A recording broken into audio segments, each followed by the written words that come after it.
Salom qizlar, kelinglar bugun sizlar bilan tanishib olamiz. Meni ismim Aziza. Men 3 ta farzandning onasiman. 6 yildan beri Xitoydan zakaz qilish bo'yicha ekspertman. Deyarli umuman bozorga bormayman. Chunki menga uydan chiqmasdan turib shunaqa arzon va sifatli kiyimni zakaz qilish juda qulay. Ham arzon, ham bozorda yo'q kiyimni buyurtma qilsangiz bo'ladi. Xitoydagi narxlar esa sizni hayron qoldiradi.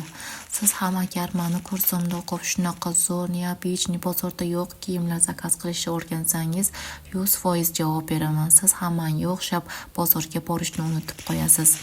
Men eng arzon va ishonchli kargochilar bilan ishlayman. Shu 4,5 kilo kargoyim ataga 285 ming chiqdi. Agar keyingi raspakovkalarim sizga qiziq bo'lsa, podpisatsiya bosib 3 ta o'rtog'ingizga jo'natib qo'ying.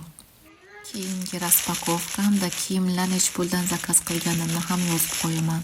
Kursimga qiziqqanlar esa Telegramdan yozing. Darslar yopiq kanallarimda o'rgatiladi. Hozir chegirma narxda kursimga yozilishingiz mumkin. Har doim Xitoydan bolalarimga kiyimlar zakaz qilganimda nimaga aynan Xitoydan zakaz qilib 15 kun kutib o'tirasiz? Undan ko'ra bozorga borib tayyor sotib olib kelsangiz bo'lmaydimi deyishadi.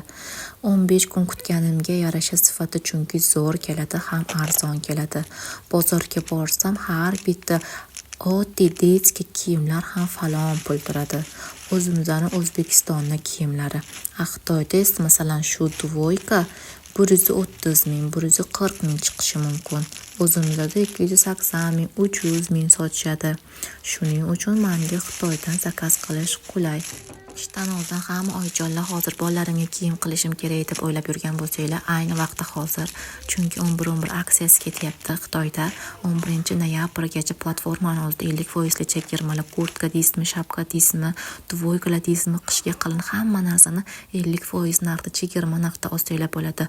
Qizlar shoshilinglar, kursga yozilish uchun Telegramdan yozinglar.